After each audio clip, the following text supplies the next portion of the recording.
आज की कहानी भारत की नहीं है बल्कि पड़ोसी देश बांग्लादेश की है। और इस कहानी को सुनने के बाद ना आपका दोस्ती नाम के रिश्ते से विश्वास उठ जाएगा। आपके मन में ये सवाल भी उठने लगेंगे कि कहीं आपका बच्चा का भी जो दोस्त है वो एक सच्चा दोस्त है या उसके जान का दुश्मन है। क्योंकि बांग्लादेश में एक लड़का किडनैप हो जाता है। माँ बाप उसे बचाने के लिए दर बदर की ठोकरें खाकर फिरौती के लिए रकम इकट्ठा करते हैं और किडनैपर को वो रकम दे भी देते हैं, फिर भी उसका बच्चा उसे वापस नहीं मिलता है। आखिर उस 20 साल के लड़के की ऐसी क्या दुश्मनी रही होगी जो बात उसके जान पर आ गई, और इन सभी चीज़ों में उसके अपने ही दोस्तों का क्या कनेक्शन है, आगे मैं सभी बताऊंगा। फिलहाल चलते हैं पूरी कहानी की तरफ। नमस्कार, मैं पंचम प्रकाश और आज आप दोस्ती में धोखा खाए हुए एक लड़के की कत्ल की कहानी के चश्मदीद गवाह बनने जा रहे हैं। तो आइए शुरू करते हैं।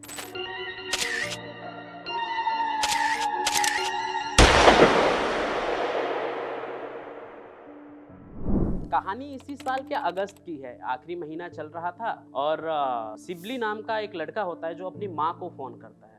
उसकी माँ फोन उठाती है तो वो पाती है कि उसका जो बेटा है सिबली वो सिसक रहा है, मतलब वो दर्द में है।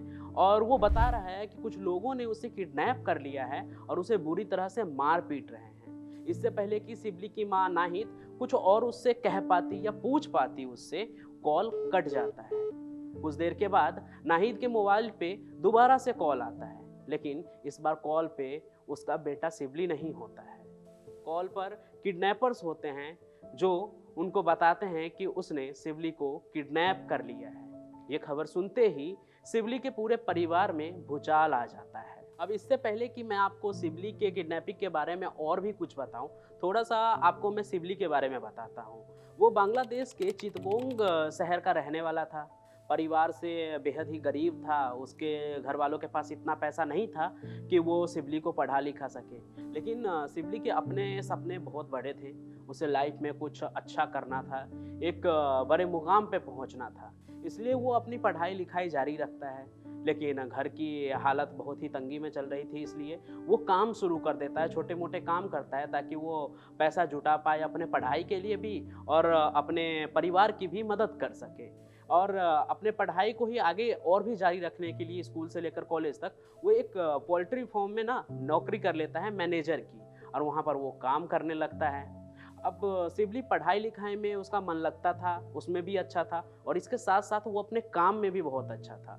पोल्ट्री फार्म में वो काफ़ी अच्छे से अपने मैनेजर की नौकरी निभा रहा था, जिस वजह से उसे शाबाशी भी मिलती रहती थी। और इसी बीच पोल्ट्री फार्म में उसके कुछ 6 दोस्त भी बन गए जो वहीं पोल्ट्री फार्म में ही काम करते थे उसके नीचे। और चूंकि उसके नीचे काम करने वाले लोग सिबली के बहुत ही अच्छे दोस्त बन गए थे, इस वजह से वो अपने काम में कोताही भी बरतने लगे थे। क्योंकि जब मैनेजर ही दोस्त है तो फिर उन्हें दिक्कत क्या है, अगर काम थोड़ा बहुत हल्का भी रह गया तो मैनेजर अपना दोस्त है। लेकिन सिबली को ये बात बिल्कुल भी पसंद नहीं थी। पहले तो उसने उन लोगों को प्यार से समझाया कि वो अपने काम को सीरियस तरीके से करे, लेकिन जब वो बात नहीं माने, सिबली के सभी बातों को लापरवाही में लेते रहें क्योंकि दोस्त समझ के, तो सिबली एक दिन अपने कड़े रुख को दिखाता है और उन्हें अच्छे से समझाता है कि काम काम की तरह करना चाहिए। और यही बात उन लोगों को बुरी लग जाती है कि एक तो वो उससे उम्र में छोटा है, सिबली 20 साल का मैनेजर है और वो लोग 20-25 साल के हैं, तो छोटा उम्र का होकर भी उस पर धौंस जमा रहा है। ऊपर से वो मैनेजर है, वो वहाँ पर वर्कर है।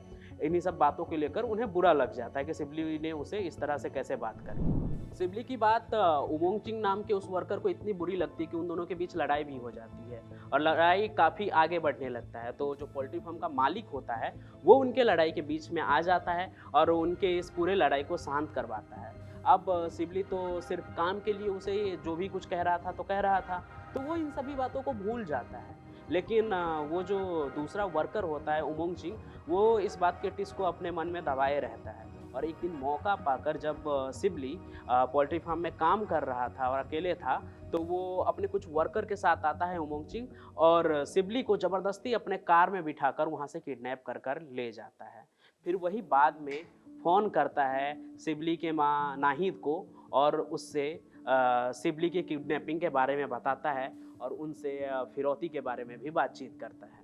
बेटे की गायब होने की खबर जब उन्हें मिली तो वो पहले खुद भी थोड़ा इधर-उधर ढूँढे अपने बेटे को, कहीं मस्ती मज़ाक तो नहीं चल रहा है या कुछ ऐसा। लेकिन फिर बाद में कॉल आता है, और जब ये कॉल आता है और जो फिरौती की बात होती है और किडनैपर्स जो रकम बताते हैं, उसे सुनने के बाद उसके पूरे परिवार में हड़कंप मच जाता है। जो किडनैपर्स होते हैं, वो उनसे डिमांड कर देते हैं सिबली के बदले 15 लाख टका, जो बांग्लादेशी करेंसी है। भारतीय मूल्य में बताएँ तो 11 लाख के करीब होता है वो, कुछ इसी के आसपास। तो ये इतना बड़ा रकम था उस परिवार के लिए, जो वो चुका नहीं सकते थे, क्योंकि उनके खाने के भी लाले पड़े हुए थे। वो रोज़ खाने के लिए अपने लिए रोज़गार ढूँढ रहे थे, तो इतना बड़ा अमाउंट कैसे चुकता करते? फिर भी वो जैसे-तैसे पैसे जुटाने में लग जाते हैं, हर जगह हाथ फैलाते हैं, सभी से मदद माँगते हैं, लेकिन फिर भी वो इतनी बड़ी रकम जो है ना जुटा नहीं पाते हैं। और लगभग 2 दिन बाद फिर किडनैपर्स का फ़ोन आता है और वो सारी चीज़ें किडनैपर्स को बताते हैं कि इतनी बड़ी जो अमाउंट है फिरौती की, वो किसी भी हालत में नहीं जुटा सकते हैं। और जो किडनैपर्स थे वो भी तो सिबली को जानते ही थे और उसके परिवार के बैकग्राउंड से भी वाकिफ़ था वो। तो इसलिए वो फिरौती की रकम जो है ना बाद में घटा देता है और उसे घटाकर वो 2 लाख टका कर देता है।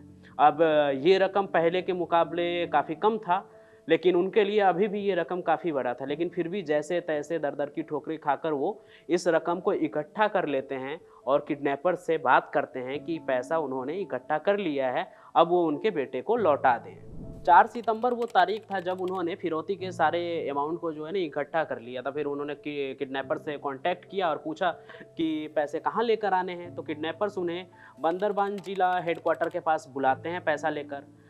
सिबली के जो पिता होते हैं वो भी उम्मीद के साथ फिरौती के सभी रकम को अपने साथ लेकर वहाँ पहुँच जाते हैं, इस उम्मीद में कि उसका बेटा आज उन्हें वापस मिल जाएगा। किडनैपर्स आते हैं, नकाबपोश 2 लोग उनके सामने आते हैं, जो फिरौती का रकम होता है वो उनसे लेते हैं और जाने लगते हैं। तो सिबली का पिता जो होता है वो उनसे पूछते हैं कि सिबली कहाँ है, मेरा बेटा कहाँ है, पैसे तो तुम ले लिए, मेरे बेटे को भी वापस कर दो। तो वो लोग कहते हैं कि तुम घर जाओ, तुम्हारा बेटा घर पहुंच जाएगा। अब उन्हें भी लगता है कि अब वो कहते भी तो क्या कहते, वो घर लौट जाते हैं इस उम्मीद के साथ कि उनका बेटा घर पे मिलेगा। घर जब वो पहुंचते हैं तो वहाँ उनका बेटा तो होता ही नहीं है, सिबली का कोई अता पता नहीं होता है। वो किडनैपर से कांटेक्ट भी करने की कोशिश करते हैं, लेकिन कोई किडनैपर्स का कॉल ही नहीं लग रहा था उनसे, अब वो कांटेक्ट ही नहीं कर पा रहे थे। अब इंतज़ार करने के सिवा उनके पास कोई चारा नहीं था।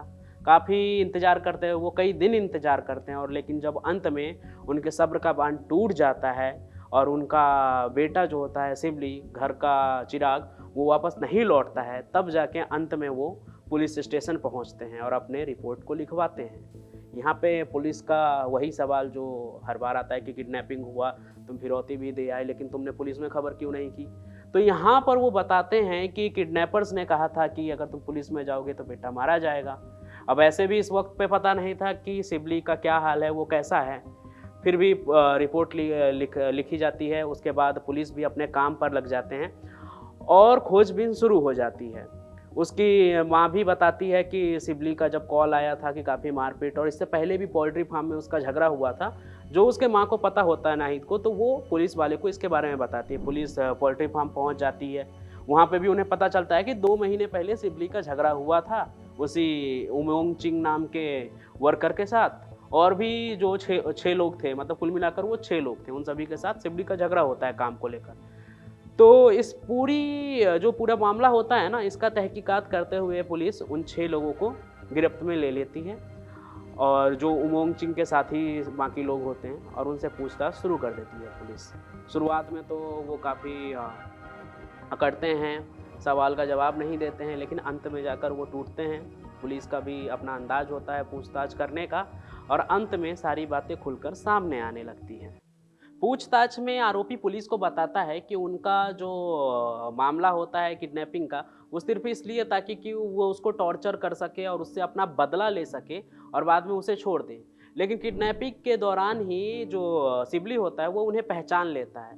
उसके बाद उनके पास अब कोई चारा नहीं बचता है सिवाय सिबली को ख़त्म करने का, क्योंकि अगर वो सिबली को छोड़ते तो सिबली उनके खिलाफ मामला दर्ज करता है और वो पकड़े जाते हैं। इसलिए वो सिबली को ख़त्म कर देते हैं। हालाँकि पकड़े वो ऐसे भी गए, फिर भी उन्होंने अपराध तो कर ही लिया। अब इस पूरे मामले में पुलिस ने पूछा कि तो उसके लाश के साथ क्या किया? तो उन्होंने बताया कि लाश को उसको मारने के बाद उसे वो पहाड़ी पर फेंक दिया। लेकिन कुछ मीडिया रिपोर्ट्स की माने तो बातें कुछ ऐसी भी निकल कर सामने आ रही है कि जो उमोंग चिंग नाम का जो वो आरोपी है, वो उसके लाश को पकाकर खा जाता है और उसके कंकाल को पहाड़ी पर फेंक देता है। हालाँकि ये पूरी पुख्ता बात है या नहीं, इसके बारे में कुछ अभी कहा नहीं जा सकता, लेकिन ऐसी बातें बन रही है। और लेकिन बाद में उसके कहे हुए जगह पे सिबली का कंकाल मिलता है और उस कंकाल को देखकर उसके घर वाले बहुत ही फूट-फूट कर रोते हैं। और भीड़ का आक्रोश तो ऐसा होता है कि जब मुख्य आरोपी उमंग चिंग को पुलिस लेकर जा रही होती है, तो भीड़ उसे पकड़कर इतना पीटती है कि वहीं मौके पर जो आरोपी होता है, मुख्य आरोपी, उसकी जान चली जाती है। और बाद में भीड़ पे काबू पाने के लिए पुलिस को आंसू गैस के गोले भी छोड़ने पड़ते, तब जाके भीड़ पर कंट्रोल पा पाती है पुलिस। बांग्लादेश की पुलिस इस भीड़ को कंट्रोल करने के चक्कर में घायल भी हो जाती है।